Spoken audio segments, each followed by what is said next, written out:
اعوذ باللہ من الشیطان الرجیم بسم اللہ الرحمن الرحیم۔ ناظرین، میں ڈاکٹر فیصل عتیق آپ کی خدمت میں حاضر ہوں اور آپ میرا YouTube channel doctor Faisal Atiq official دیکھ رہے ہیں۔ میں آپ کو اپنے یوٹیوب چینل پہ خوش آمدید کہتا ہوں۔ ناظرین، آپ جانتے ہیں ہماری ویڈیو کے 2 سیگمنٹ ہوتے ہیں۔ پہلے سیگمنٹ میں ہم بیماری اور علامات اور اس کے بعد اس کا علاج ہومیوپیتھک طریقہ سے کیسے کیا جائے اس کے بارے میں بات کرتے ہیں، اور دوسرے سیگمنٹ میں ہم اسلامی تعلیمات پر ایک نظر ڈالتے ہیں۔ تو ناظرین، پہلے سیگمنٹ میں آج ہم جس بیماری کے بارے میں بات کریں گے وہ ہے وومٹنگ، یعنی کہ قے آ جانا، الٹی آ جانا، متلی ہونا۔ تو آئے ناظرین، ہم اپنی ویڈیو شروع کرتے ہیں۔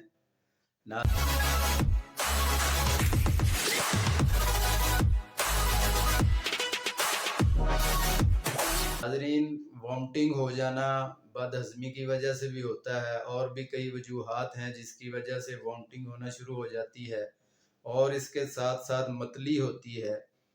تو اس کے لیے ہومیوپیتھک کی بہت ہی اچھی میڈیسن ہے، یہ آپ بے دھڑک استعمال کریں، اس کے 100% رزلٹ ہیں انشاءاللہ۔ متلی اور قے بالکل ٹھیک ہو جائے گی۔ اپی کاک ناظرین ہومیوپیتھک میڈیسن ہے۔ اپی کاک 30 طاقت میں آپ لیں گے، آدھے کپ پانی میں 15 قطرے ڈال کر یہ صبح دوپہر شام یہ آپ نے پینے ہیں انشاءاللہ۔ اللہ تعالیٰ کے فضل و کرم سے یہ متلی اور قے یہ بالکل ٹھیک ہو جائے گی۔ اس کی 2 خاص علامات ہیں ناظرین۔ ایک تو اس کی جو زبان ہے وہ بالکل صاف ہوتی ہے، بالکل صاف زبان ہو، اور اس کے ساتھ یہ کہ متلی ہوتی رہے ہر وقت۔ اگر قے آ بھی جائے تو اس کے بعد بھی متلی جاری رہتی ہے۔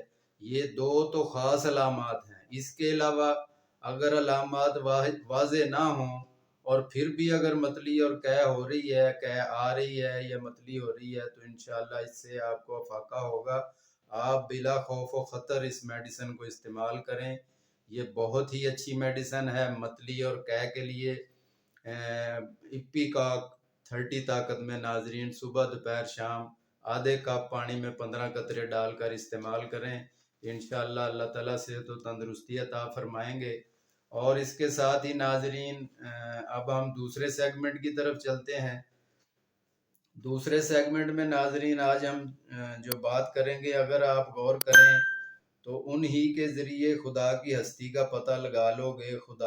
قدرت خدا کا تماشا ہم نے بہت دفعہ دیکھا ہے کہ ایک سفید زردی مائل نہایت ہی باریک سا کیڑا جس کی جسامت خشخاش کے دانے کے برابر ہوتی ہے، تو اس سے بھی بلکہ کسی حصے سے کم ہوتی ہے، کتاب کے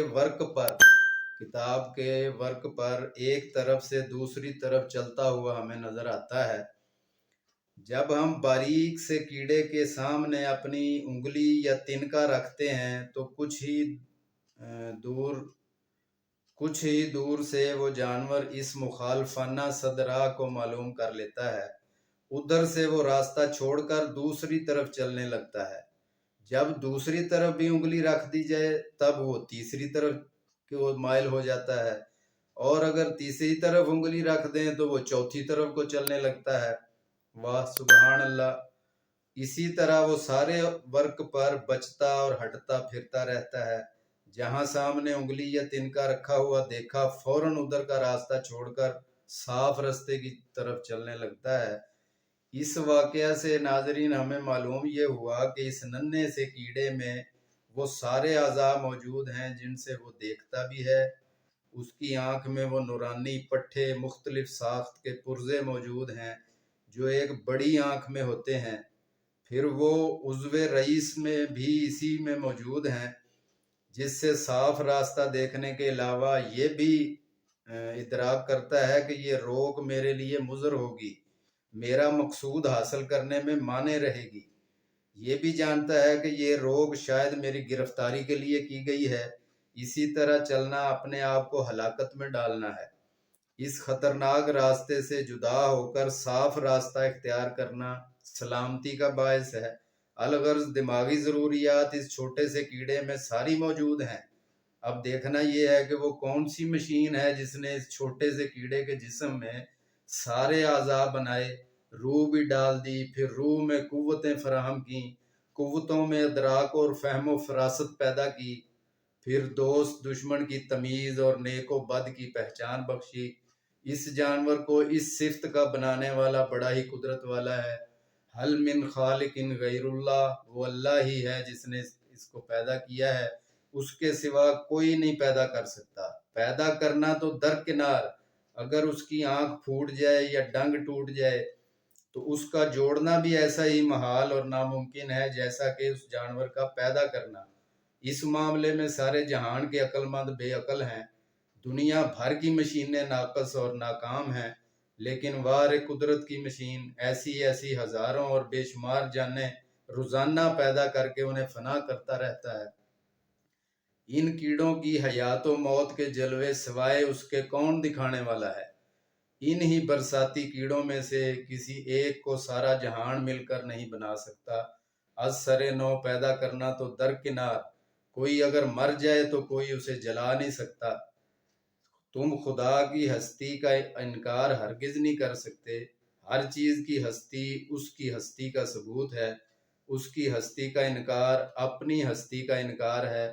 سارے جہان کا وجود دھوپ کا سا ہے جو بغیر آفتاب کے پیدا نہیں ہو سکتا۔ جب آفتاب نہیں تو دھوپ بھی نہیں، دھوپ ہے تو آفتاب ضرور ہوگا۔ اسی طرح اگر خالق نہیں تو مخلوق بھی نہیں، اگر مخلوق ہے تو خالق کا بھی ہونا بہت ضروری ہے۔ ناظرین، اپنے خالق کو پہچانیے اور اس کی تعلیمات پر عمل کیجیے، اسی میں ہی ہماری بہتری اور بھلائی ہے۔ اور ناظرین، نماز پنجگانہ بر وقت ادا کیجیے، اللہ تعالیٰ کے حضور سربسجود ہو کر اپنی بیماری اور اپنے گناہوں کی معافی مانگیے۔ اللہ تعالیٰ ہمیں شفائے کاملہ عاجلہ سے نوازے گا اور ہماری دنیا اور آخرت اچھی کرے گا۔ ناظرین، میں اس کے ساتھ ہی اجازت چاہوں گا، اگلی ویڈیو میں انشاءاللہ زندگی رہی تو ملاقات کریں گے۔ السلام علیکم ورحمۃ اللہ وبرکاتہ۔